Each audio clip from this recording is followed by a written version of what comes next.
first talk, which was supposed to be second, is by Wlodzimierz Kluzniak. You can see the title. You know that I can read, so I'm not going to read it. Wlodek, you have 35 minutes. Thank you. Plus 5 minutes for discussion. All right, very good. Yes, so after working for some 25 years on the topic, I decided to reflect a little and decided we should put a question mark at the end of the title. And if there's one thing I want you to take away from this lecture is the question mark. So some of you are probably familiar with my suggestion how to excite vertical oscillations in an accretion disk through a parametric resonance. And this is a slide that explains how a parametric resonance works. But I'm not going to push the model at all, because when I look at this slide today, what I see is that testing GR with QPOs remains a pipe dream, even though so many people have worked on the problem for so long. Well, perhaps if loft is lofted, then things will change, but for now, I think it's extremely difficult to make the claim that we are testing GR by observing QPOs. So QPOs are observed in systems which have an accretion disk. So obviously the properties of circular orbits are of some importance. And let me start with that. We know Kepler's law, and it holds equally in the Newtonian 1/r potential as in GR for spherically symmetric systems.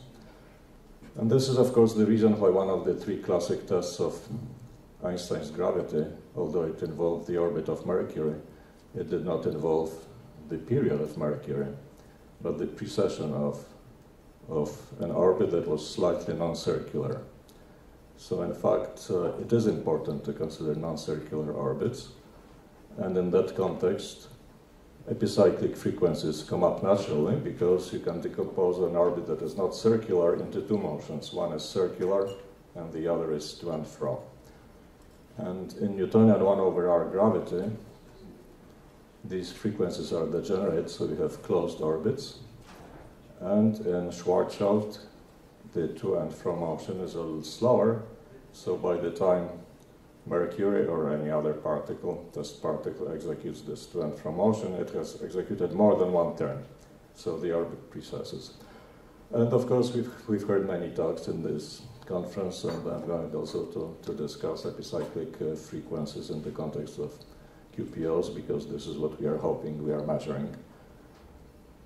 Right. Similarly, for inclined orbits, you can decompose motion on an inclined orbit into a circular one and up and down the vertical epicycle.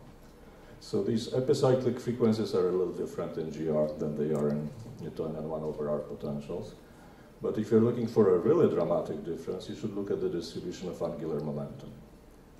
Because Newtonian or Keplerian angular momentum monotonically increases. I guess for you it would be this way.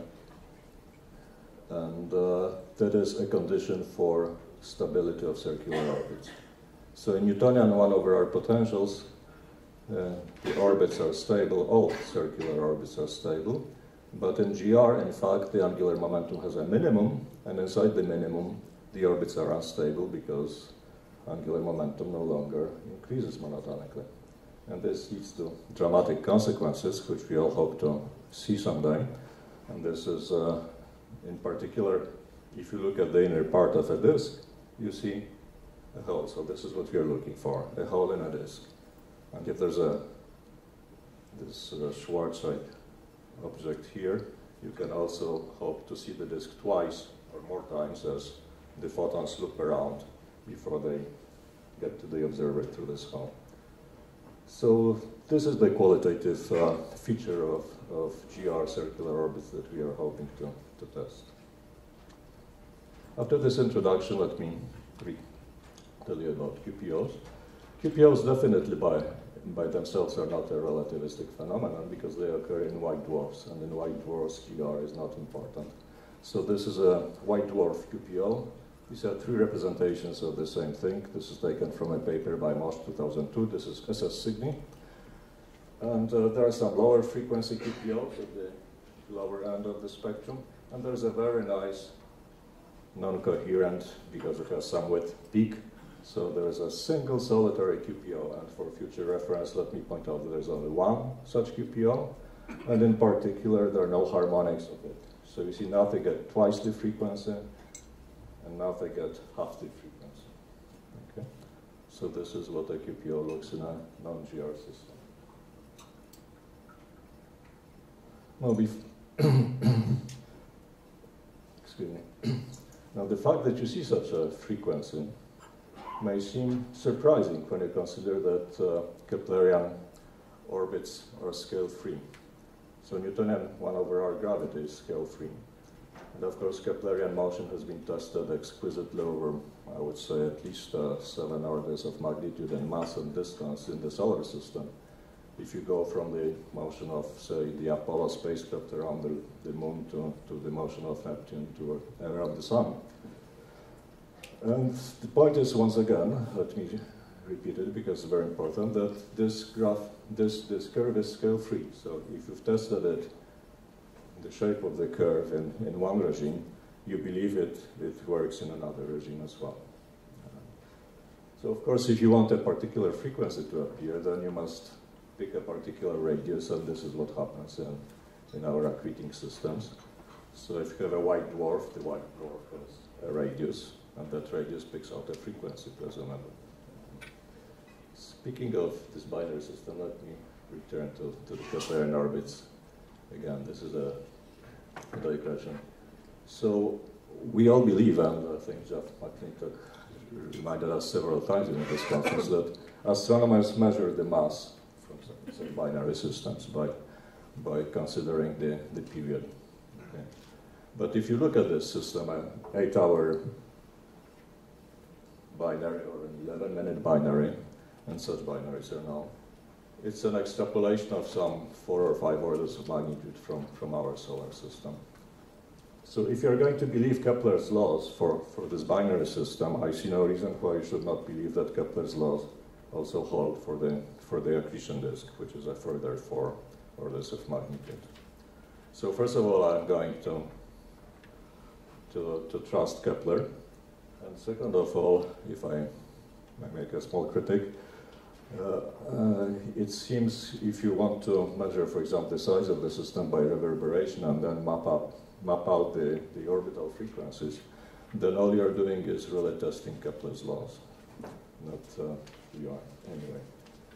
So if the system is not a white dwarf, but a neutron star, for example, with a strong magnetic field, then you pick out another radius.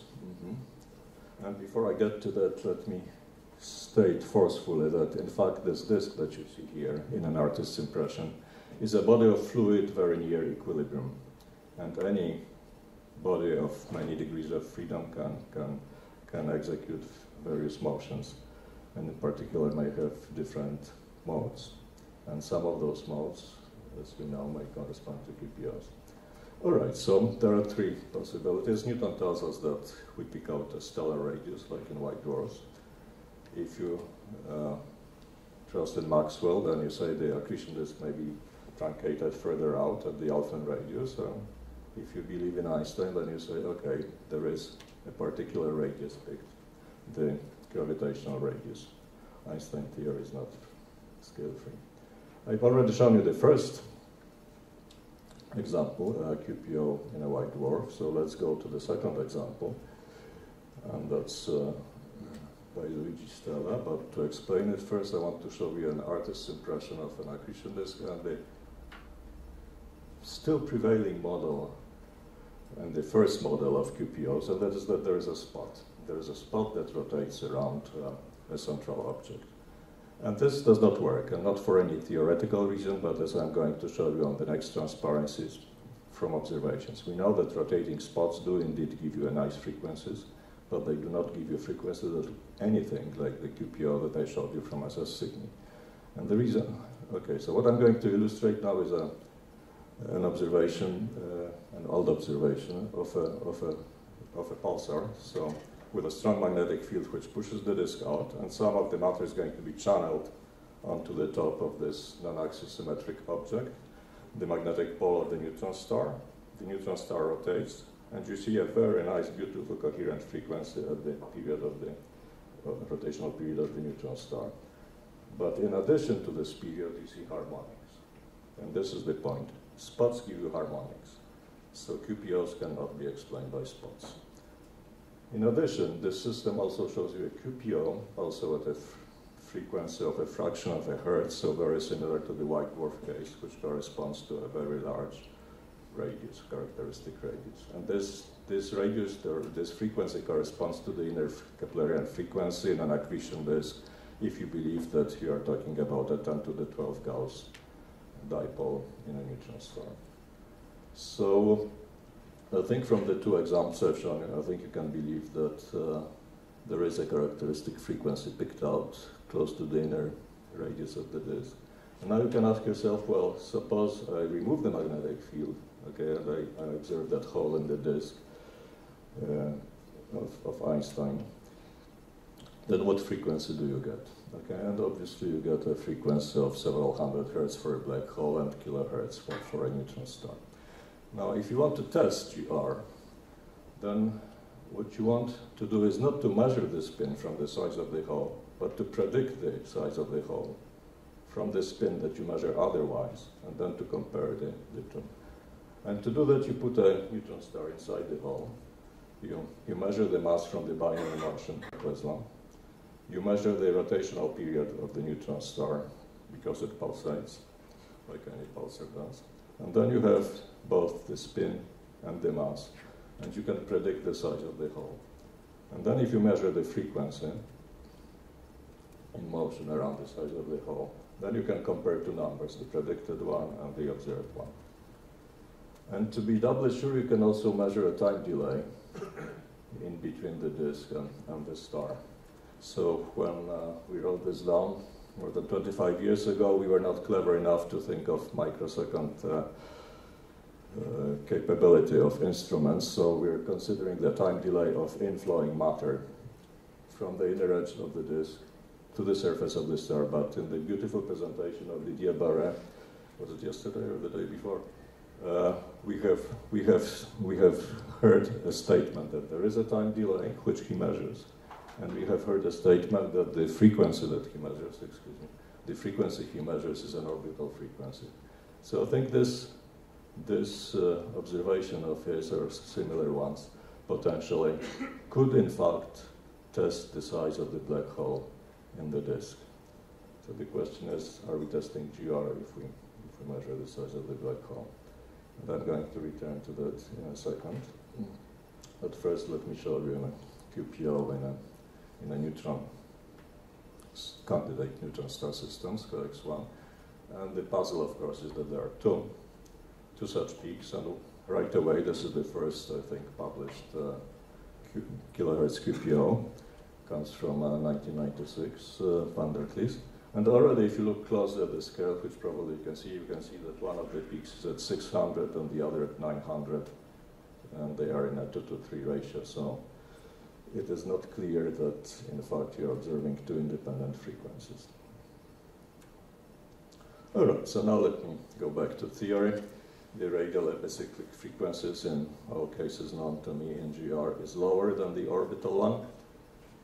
The radial epicycle goes to 0 at the innermost state circle orbit. This is just the way things are. That's where the minimum of the angular momentum is. And at least for spherically symmetric objects, the vertical motion up and down is the same as the circular motion. But in GR, in the Kerr metric, when you break the symmetry by rotation, sorry to be giving your talk, Luigi. And, in fact, the vertical epicyclic frequency is less than the orbital. Okay, so already back in 1987, Sochikato and his collaborators considered the modes of an accretion disk. There are acoustic modes, there are gravity modes, and they wrote down a dispersion relation from which it followed that the acoustic mode has a frequency that's always larger than the orbital frequency at the particular place where the acoustic mode lives.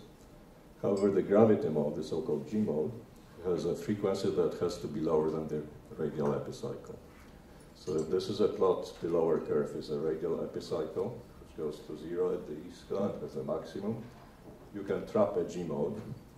Well, it has to be trapped there because its frequency is lower than the epicycle, and when there is a maximum, okay, obviously that's the only way there is. And this cavity here, or this area, volume rather, between the two turning points is the guitar that Mario Mendez was telling us about. So it's a resonant cavity, according to Okazaki et al., in which gravity modes live, and they have a definite frequency as in any cavity.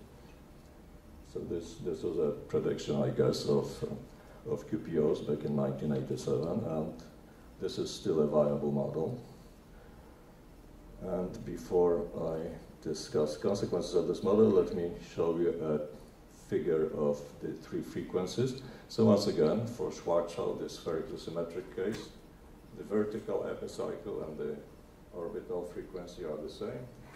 And this is the radial epicycle, which you have seen just a second ago. But when you spin up the star, the black hole, in the Kerr metric, there is a splitting between the epicyclic frequency and the circular one. And the ISCO moves towards the black hole, as is well known. All right, so after 10 years of effort, doing very careful work, the Stanford group, Wagner et al., have decided the two most favorable modes that could be observed are the G mode and the C mode. The C mode I haven't told you about yet is the corrugation mode, having to do with inclination. So if you incline the disk a little bit, it's going to precess, and I guess we heard about it at the low end of this curve. This is the lens steering precession. Okay, so when the black hole is rotating slowly, the splitting between the epicyclic frequency and the orbital frequency is small for the vertical one, and the difference gives you the lens steering. Okay, as you spin up the black hole, the difference becomes larger and larger, and the frequency of this mode becomes quite large. So what Wagner et al. Claim then is that what you may be observing is the G mode, which has a frequency which is plotted here as a function of the spin parameter of the black hole from 0 to 1. The frequency goes in the plot from 0 to a kilohertz, but it scales with mass. Okay, so a G mode and a C mode. So if you observe two QPO frequencies, for example, the 300 and 450 hertz in 1655, then from their ratio, if you identify them with the C mode and the G mode, from their ratio you get the spin of the black hole. And probably you cannot read it, but they obtained a spin of 0.9.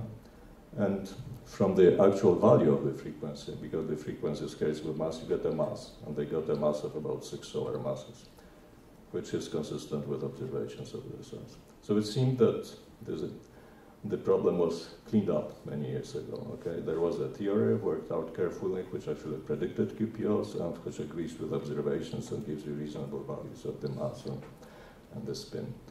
The only problem is that the two frequencies are in a definite ratio. Okay, so in fact you do not have two independent numbers. You have just one frequency, and the other is a subharmonic multiple of it, 300 and 450 hertz. This is from the Stromeyer paper. Okay, it's not rocket science to divide 450 by 300. Okay, so with one frequency, okay, unfortunately you cannot identify two modes. So with one frequency you cannot conclude what the mass and the spin of a black hole are. Okay. So that's a problem.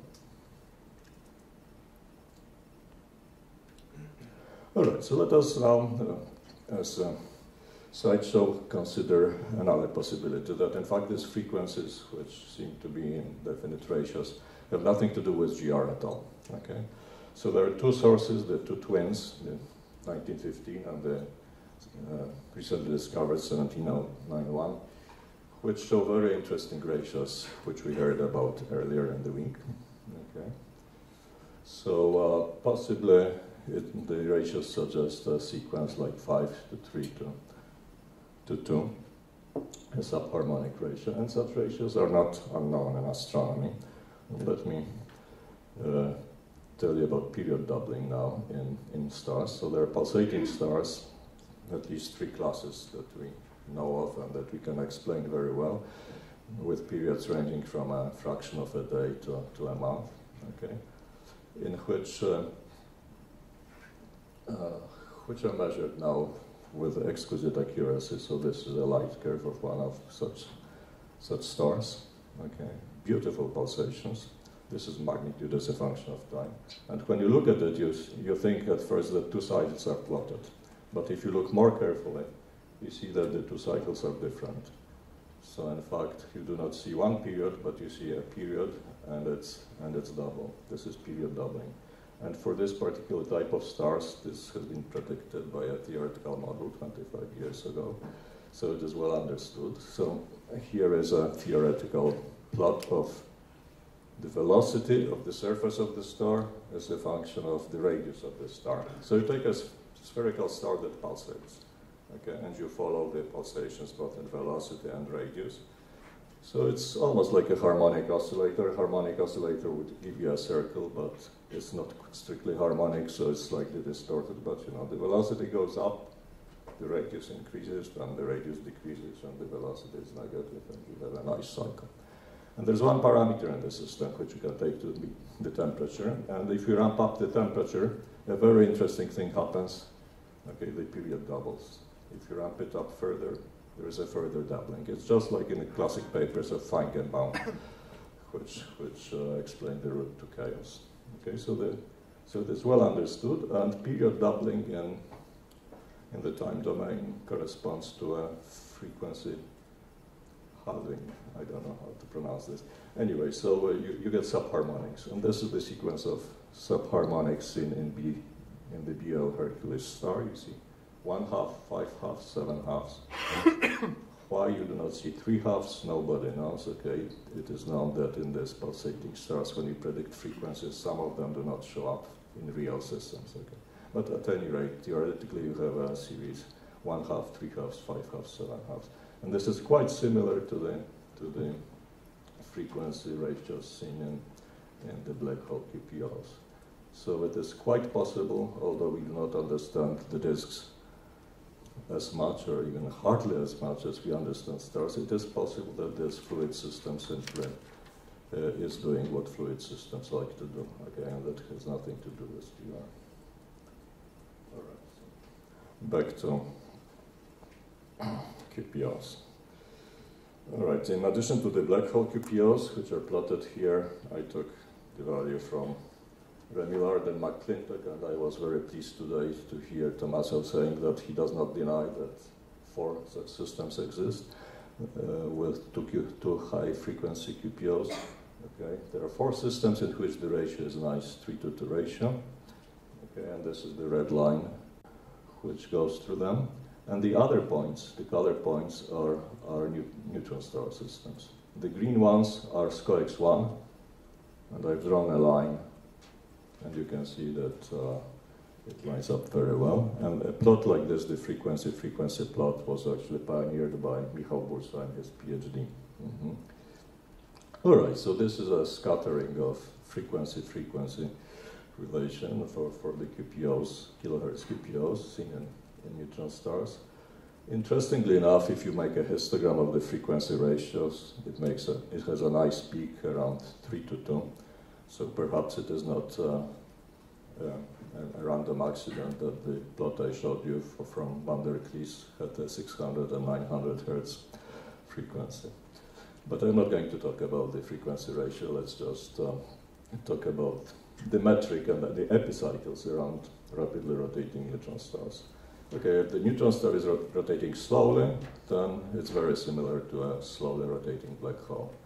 The Hartle-Tor metric to first order in spin is the same as Kerr. So let us consider rapidly rotating stars. How am I doing for time? 11 minutes. So this is a sequence of models, and let me step you through it. So what I'm showing here is mass as a function of the radius.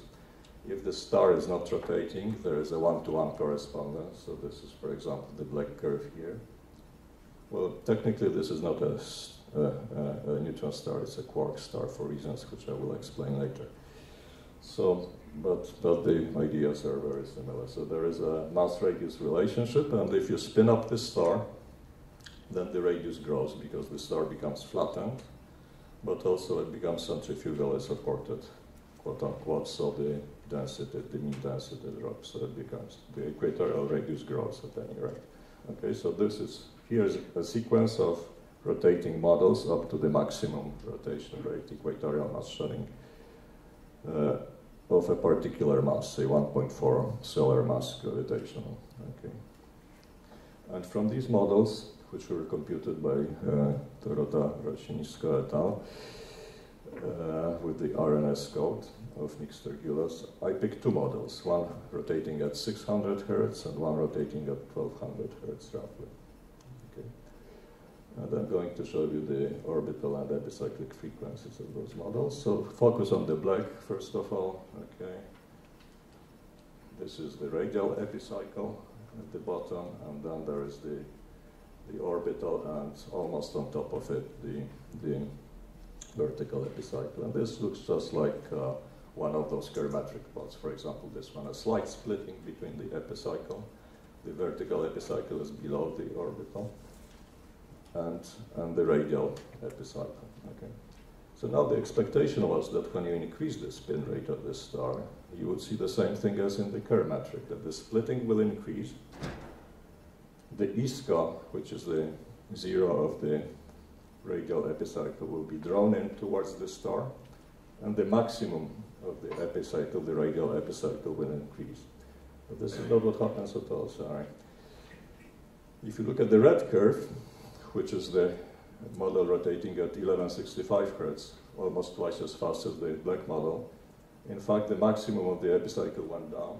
The ISCA was pushed out, and although the splitting between the vertical epicycle and the circular orbit increased, the order is reversed, surprisingly. So now the vertical epicycle frequency is larger than the orbital.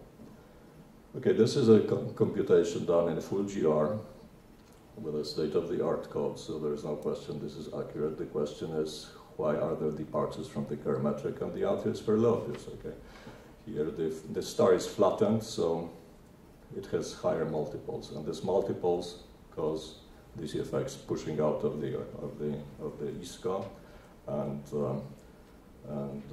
this strange behavior of the vertical epicycle.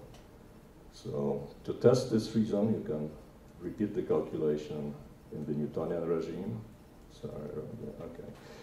In the Newtonian regime, and compare it with a well-known classical model of the Maclaurin spheroid, okay, which you can solve analytically. So a Maclaurin spheroid is a rotating figure of equilibrium, so the rotation axis is vertical here. Obviously it's flattened, as you can see, and it's uniform in density. That's the model. And okay. And the potential is, you can look up in Chandrasekhar, for example. Okay, and you can compare it with the numerical models of the quark stars. And that's why we took quark stars, so we could go to very low masses, because neutron stars are unstable at low masses. So we went to low mass models, say 1% of the solar mass, and used the same code to compute the predicted frequencies, and then compared it with the analytical values for the Maclaurin spheroid. And this is the result. The continuous curves are the analytical formula, and the black dots are the numerical results. So obviously the code works, and obviously the ordering of orbits is due not to relativistic effects, but to the flattening of the star by rotation, to the multiples. So there is a large split between the vertical epicycle and the circular orbit. But the vertical epicycle is higher, so if you have two frequencies, you can claim that the lower one is orbital. Anyway, but most importantly, as I think shown earlier by Leszek Zdunik and Eric Gurgulian and collaborators, there is an ISCA. The radial epicycle goes to zero, okay, outside a strictly Newtonian fluid configuration. So the ISCA itself, the hole in the disk, unfortunately, even though it has almost been demonstrated to exist by Didier Barra yesterday, is not a feature of GR.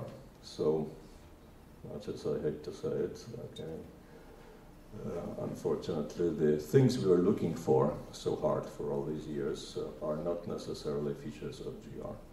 They exist in Newtonian theory.